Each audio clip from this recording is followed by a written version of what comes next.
안녕하세요. 네, 오늘도 영상을 촬영하게 되었습니다. 네, 오랜만에 또 찾아뵙게 되었는데요. 오늘 같은 경우는 제가 요즘에 자유로토닉이랑 필라테스를 같이 이제 티칭을 하고 있어요.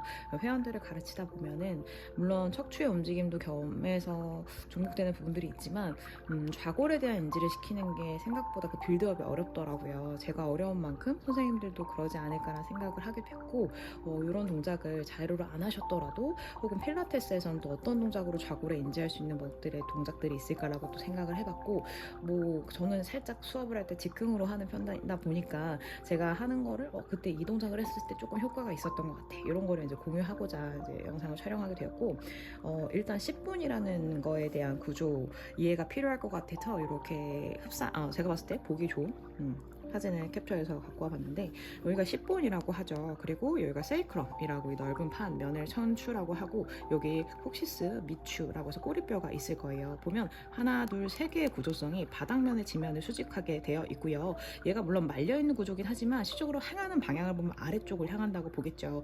얘네 둘이 꼭 우리 몸의 신체에서 상하체를 분리해서 상체만 봤을 때는 좌골 이 10본이라는 게 다리 역할을 하는 거라고 보시면 돼요. 그래서 발바닥에 지면이 잘 닿아 있는 것처럼 10본의 인지도 잘 돼야지만 상체가 제대로 서 있을 수 있다라고 이해를 하셔야 돼요. 이 그림상으로 봐도 우리 꼬리뼈라고 하는 이 콕시스가 10본보다 조금 더 길이가 짧아 보이고 안으로 말려 있기 때문에 바닥에 닿지 않습니다. 근데 보통 사람들은 이 10본을 인지하지 않고 앉을 때 그냥 무너지게끔 앉거나 정렬에 대한 인지 없이 앉을 때는 이런 자세가 많이 돼요. 아이고, 이렇게 이런 자세로 보통 앉아있죠. 등을 굽은 상태로. 그랬을 때 이 입장적으로 보면 요게 뾰족한 부분이 10본일 거예요. 그리고 보이진 않겠지만 요 정도가 미추일 건데, 보면 닿아 있는 게 10본은 말려 있는 상태고 미끄러져 있는 상태고, 오히려 미골이라는 꼬리뼈가 바닥에 찍혀 있는 상황이 될 거예요. 그래서 꼬리뼈가 아프다라고 말을 하고, 바닥에 오래 앉아있으면 엉덩이가 불편하고 그렇게 통증을 유발하는 이유도 사실 이런 증상 때문이겠죠. 그래서 우리 10본을 제대로 잘 찍혀서 우리 미추가 여기 바닥에 닿지 않게끔 앉게 하는 방법으로 뭐 이렇게 뭘 깔기도 하겠지만, 골반에 대한 인지가 돼야지만 이런 자세에 대한 정렬 상태를 이해할 수 있을 거예요. 그래서 해박적인 그림을 보면 그러면 이 10본이라는 건 어떠한 근육이랑 연관이 되어 있고 구조적으로 어떻게 연관성이 있을까라고 봤을 때, 그냥 러프하게 봤을 때는 엉덩이 근육이랑 그다음에 허벅지 근육에 연관이 될 수밖에 없었죠. 구조적으로 이제 엉덩이 쪽에 있는 뼈에 연결되어 있는 근육들의 결을 봤을 때, 그래서 글룻은 좀 크게 뭐 소둔근, 중둔근, 대둔근 있지만 그냥 큰 범적으로 봐도 좋을 것 같고요. 여기 보면은 이렇게 파란색으로 되어 있는 이거는 액낭이라고 해서 우리 관절을 보호하는 물이 차 있는 구조성을 말하면 될 것 같거든요. 그래서 우리 관절들은 그냥 이렇게 부러질 수가 없기 때문에 굽혔다 폈다를 할 때 완만한 움직임의 연결을 주기 위해서 기름칠하는 것처럼 이런 액낭이 있어요. 액낭이라는 건 이제 물성분으로 되어 있는 성질이기 때문에 그런 표현을 하는 건데, 액체로 되어 있는 우리 주머니라고 보시면 될 것 같아요. 그래서 그런 부분들이 있을 때 요거는 이제 허벅지랑 아무래도 이제 10본이랑 연결되는 부분이니까 허벅지 점액 낭면이라고 말할 수도 있고, 아니면 좌골 입장에서는 좌골 점액 낭염이라고도 얘기할 수 있어요.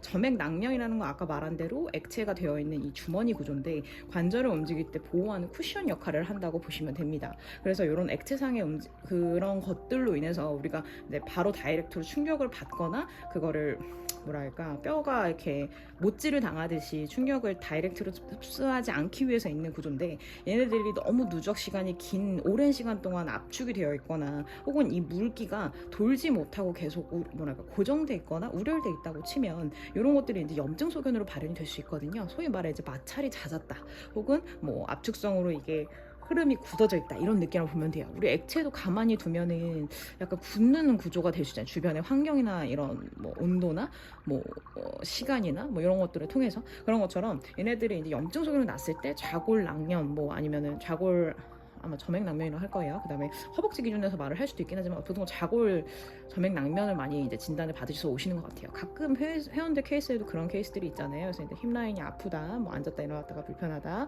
이런 분들이 사실 그런 이유인데, 여기 보시면 그림에서 제가 한국말로 이렇게 번역해서 해놨는데, 햄스트링 근육과 우리 10본의 연결성에 있는 부분에 이 액이 있다 보니까 결국에는 이 좌골의 10본은 햄스트링랑도 연결이 있을 수밖에 없고, 이 둘레에 감싸져 있는 둥근하고도 연결이 있을 수밖에 없어요. 그래서 햄스트링 근육을 어떻게 쓸지, 그 다음에 둥근을 어떻게 쓸지에 따라서 좌골에 타겟되는 부분과 인지가 달라질 수 있다라고 이해해 주시면 좋을 것 같아요. 그렇게 포괄적으로 봤을 때 10분이라는 걸 인지한다는 거는 뼈를 이해하는 거고요. 뼈를 이해해서 그 움직임을 무난하게 갈 수 있는 게 근육의 결을 쓰는 건데, 이 두 개를 다 한 번에 가져가기가 쉽지가 않잖아요. 그래서 우리가 이제 일반 분들, 몸을 잘 쓸 수 있지 않거나 몸에 대한 인지가 좀 덜하신 분들을 가르칠 때 매우 어려움을 느낄 수 있다고도 생각을 해요. 그래서 힙힌지가 되기에는 또 이 10분도 이해를 해야 되고, 왜 우리가 스쿼트를 했을 때 제대로 힙라인에 힌지가 들어가서 무게를 실어서 내려가다 보면은 좌골이 이렇게 확장되는 느낌이 나거든요. 그거는 좌골 뼈가 벌어지는 느낌이 아니라 이 구조성에 대한 각도가 바뀌는 구조예요. 그래서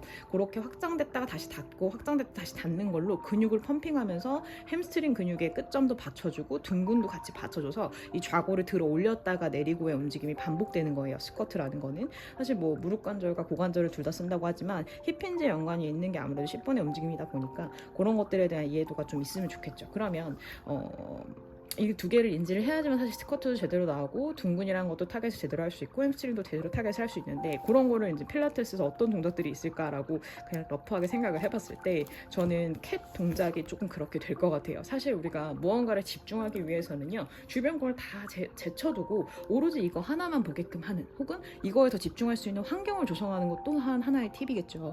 캣이란 동작이 사실 뭐 스탠딩에서 하는 경우도 있고요, 그리고 뭐 닐링에서 하는 경우도 있고요. 뭐 이게 인터로 갖고 왔기 때문에 닐링에서 하지만 보통 에센셜에서는 이제 무릎 꿇고 앉아서 하는 자세로 캣을 시작을 할 거예요. 그래서 무릎 꿇고 앉아서 우리가 좌골이 뒤꿈치에 닿아 있는 상태, 물론 뭐 종아리 길이 따라 다를 수 있긴 하겠지만 어쨌건 좌골이 뒤쪽 발 쪽에 무게를 실어서 접혀진 상태에서 캣 스트레치를 했을 때 아무래도 힙라인에 들어 올림, 우리가 안테리얼 틸트 되는 그 동작, 그다음에 아까 표현한 것 중에 좌골이 열리는 동작 같은 그런 골반이 확장되는 동작을 했을 때 조금 더 쪽의 힘에 대한 인지가 되고 있어요. 왜냐하면 손은 푸시스트랩을 붙잡고 있기 때문에 여기에 의존도를 더 밀거나 당길 수 없는 구조상으로 만들어 놓고, 그러니까 픽스 시켜 놓은 거죠. 그 상태에서 골반의 가동에 대한 움직임을 이해시키는 게 되게 적합한 동작이 캣이라고 저는 생각을 하거든요. 물론 캣이라는 거는 전반적인 척추의 분절의 움직임을 하기 위한 동작이긴 하지만, 오히려 이렇게 앞단으로 무게를 실어서 뒤에서만 오로지 움직임이 타겟될 수 있게끔 골반의 움직임에 대한 이해를 좀 더 돕고, 그때 당시에 10분의 움직임이 어떻게 이루어지게끔 좀 이해하면 요 동작이 상당히 도움이 된다라고 생각을 해요. 이렇게 했을 때 아무래도 좌골의 움직임을 이해를 하기가 용이하고, 그렇게 한 다음에 어떠한 동작을 했을 때 훨씬 더 디테일하게 잘 나오시거든요. 그래서 캣을 해서 그렇게 좌골을 인지한 다음에 우리가 많이 하고 흔하게 하고 스타트로 많이 하는 롤바를 잡고 뒤로 라운드백으로 가는 동작에서 딱 이 동작의 포지션인 것 같아요. 이렇게 뒤로 움직이는 자세를 보면 골반이 말려있는 느낌, 혹은 뭐 우리가 포스테리어 틸트 되는 느낌, 근데 그거 자체가 아까 골반의 구조의 해부학적인 요소를 보면 이렇게 되어 있잖아요. 이 자체가 안으로 말아서 들어가야 되기 때문에 좌골도 미끄러져 내려가고 미추도 미끄러져 내려가는 구조가 되어야 될 거예요. 근데 그 상황에서 어떠한 근육이 쓰일 거냐, 둥근이라는 부분이 이렇게 커팅을 하듯이 조여지는 느낌을 줘야겠죠. 근데 좌골이 오픈되어 있는 느낌을 줘야지만 사실 이걸 때 인지가 또 되실 거거든요. 그래서 실질적으로는 미추가 쫓아가기 위해서 좌골을 닫으면서 근육이 펌핑해서 조여주면서 밑으로 미끄러져야지만 되는 거기 때문에 미추 중간 부분은 따라가는 느낌이에요. 미추를 무너뜨리는 게 아니라. 근데 보통 사람들은 그 뼈를 굴린다는 느낌으로 이해를 하시기 때문에 오히려 그 엉덩이가 아까 제가 예전에 그 회원분들 보면 엉덩이가 덜컹거리게끔 움직이는 분들이 있어요. 시팅에서 일어나서 다시 돌아오는 자세든 내려가는 자세든, 그거 자체가 왜 그러냐면 뼈대 자체를 굴리려는 게 아니라 실제로 근육이 펌핑돼서 근육으로 쿠션 역할을 한 상태에서 굴리는 움직임이 들어가야지만 연결성이 이루어질 수 있거든요. 우리의 근육의 이유는 뭘까요? 움직임을 가장 내추럴리 자연스럽게 다치지 않게 뼈의 구조상 경첩처럼 움직이는 게 아니라 연결성을 주게끔 되어 있는 성질이기 때문에 성분도 그렇고 움직임 자체에도 결마대로 수축과 이완을 반복하면서 움직이는 거거든요. 그 말은 늘어나서 끝이 아니라 돌아오는 성질도 있다는 거예요. 그 움직임을 이용해야지만 내가 이거를 순환시켜서 움직임이 연결될 수 있다라고 봐야 되기 때문에 근육을 써서 움직임들이 나와야겠죠. 그냥 골반을 기울기거나 아니면 골반을 뒤로 밀어버리거나 하는 게 아니라. 그래서 보통 사람들은 그냥 뼈를 움직이는 건지 근육을 움직이는 건지 약간의 그 경미한 차이를 인지를 못 하시는데 그런 걸 선생님들이 잘 캐치를 해주셔야 돼요. 근육을 펌핑해서 어떤 움직임 방향성을 줄 건지를 티칭하는 게 저희가 할 일이라고 저는 생각을 하고요. 그래서 둥근이랑 우리가 뭐 햄스트링도 힘이 좀 들어가긴 하겠지만 스타트 되는 부분이 그렇게 둥근을 사용해서 굴리듯이 들어가줘야 좌골이 미끄러지는 그걸로 미추도 같이 끌어서 같이 갈 수 있다. 그래서 이 세 개의 좌골 미추라고 치면 이렇게 같이 말리는 느낌이 되셔야 되거든요. 얘네 둘이 조여줘야지 미추도 같이 따라갈 수 있다는 거예요. 그런 식으로 굴려서 가는 동작이 라운드백에서 무조건 스타트로 나오셔야 된다. 그게 아니면 그냥 뭉개버리기 때문에 오히려 천추가 뭉개지는, 천추라는 건 아까 이 넓은 판면이죠. 얘가 아예 그냥 굴러서 닿아버리는 상황이 될 수 있다는 거죠. 우리가 움직임을 곡선을 표현하기 위해서는 그런 근육들의 움직임 펌핑이 필요하다라고 좀 이해를 하면 좋을 것 같고, 그리고 나서 캣으로 그 10번을 인지했고 롤다운 하는 동작으로서 라운드백으로 골반에 인지를 했고 일어나는 것도 인지를 했고, 그러면 리포머로 와서는 이런 동작도 좋을 것 같다고 생각해요. 풋워크를 할 때 엔드레인지에서 하는 동작 있잖아요. 풋워크가 풀레인지로 나갔다 들어오는 건 모든 다리의 정렬을 이해한다라는 거예요. 골반과 무릎 관절과 발의 관절까지 내려올 때 얘네가 다 착착착착착 정렬이 맞게끔 내려와야지만 사실 이게 타겟이 되는 거고, 물론 나갈 때 또한은 코어 힘을 잡고 같이 나가줘야 되는 거긴 맞는데, 보통 분들은 이제 스타트되는 힘이 다 발로 밀어버려서 하는 동작들이 나오시죠. 그래서 이런 부분도 발에 뭐 쿠션을 줄 수도 있고 밸런스 패드를 줄 수도 있고 뭐 볼을 댈 수도 있고 이런 식으로 불안정을 줘서 발을 미는 힘이 아니라 발을 지탱해서 내 힘으로 끌어당기는 힘으로 나가게끔 하는 걸 티칭을 하잖아요. 근데 이제 엔드레인지를 왜 타겟을 더 줘야 되냐라고 제가 생각을 했냐면, 엔드레인지로 들어오면 오히려 이미 무릎 관절은 들어온 상황이에요. 여기서 펠빅의 관절에 대한 인지가 돼서 무게가 더 압축성으로 실어주는 움직임이 엔드레인지에서 나오기 때문에 그런 부분에서는 이게 타겟이 좀 더 되지 않나. 근데 만약에 이 골반의 가동이 되게 안 나오시는 분들 같은 경우는 이렇게 좁게 들어오면은 오히려 다 뭉개지고 무너질 수 있는 확률이 높거든요. 골반의 그 유지성이, 뉴트럴이. 그래서 오히려 엔드레인지보다는 저렇게 엔드레인지 제가 잘못 말했네요. 스몰 레인지도 좋을 수 있어요. 스몰 레인지든 엔드레인지든 이 상황에 따라 케바케인데, 스몰 레인지는 아까 말했던 대로 골반의 가동이 안 나오는 분들은 엔드레인지로 해야죠. 끝에서 하는 걸로 해야지 골반이 뭉개지지 않고 끝에서 약간 왔다 갔다 할 수 있고, 스몰 레인지는 이제 작은 범주에서 하는, 밑에서 하는 움직임이다 보니까 이미 무릎을 접어놓고 거기서 무게를 싣는 거라고 보시면 돼요. 그래서 상황을 봤을 때 엔드레인지로 골반에 대한 인지가 돼서 뉴트럴 상태의 골반을 유지할 수 있고 좌골이 확장되고 다시를 이해하면, 스몰 레인지로 와서 무게를 더 실어서 거기에 대한 뭐 고관절이라든지 이런 부분에 좀 더 힘을 실어줄 수 있는 움직임을 주는 것 또한 좋다라고 저는 생각을 하고요. 그 다음에 모든 스트레치 동작에는 그런 골반의 움직임부터 스타트돼서 뭐 롱 스트레치든 엘레펀트든 뭐 다운 스트레치든 다 이런 동작들이 사실 골반부터 척추의 연결성을 계속 움직여드는 움직임들이잖아요. 그래서 다운 스트레치를 제가 찝은 이유는 조금 더 요 골반 라인의 무게를 실는 동작으로서 좌골을 좀 더 닫고 좀 더 조이는 느낌의 피드백을 줄 수 있는 동작이기 때문에 전 다운 스트레치를 한번 뽑아보긴 했어요. 그래서 이런 동작들이 그런 씹볼에 대한 인지를 돕기엔 좋은 동작들을 갖고, 그 상황에서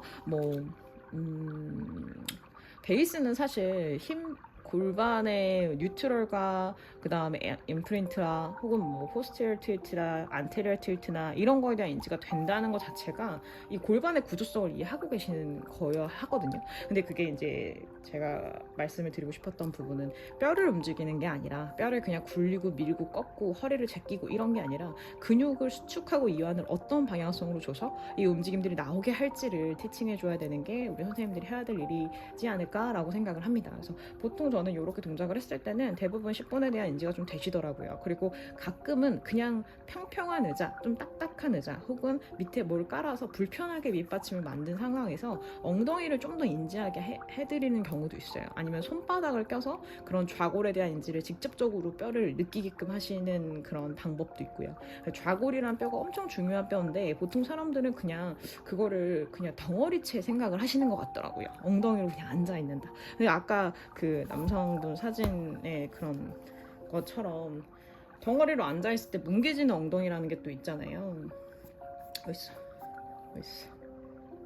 이렇게 뭉개지는 엉덩이, 제일 많이 하는 자세죠. 이런 자세가 되지 않기 위해서는 좌골에 대한 인지가 많이 필요하다는 걸 계속 티칭을 통해서 알려주시면 좋을 것 같습니다. 네, 이상입니다.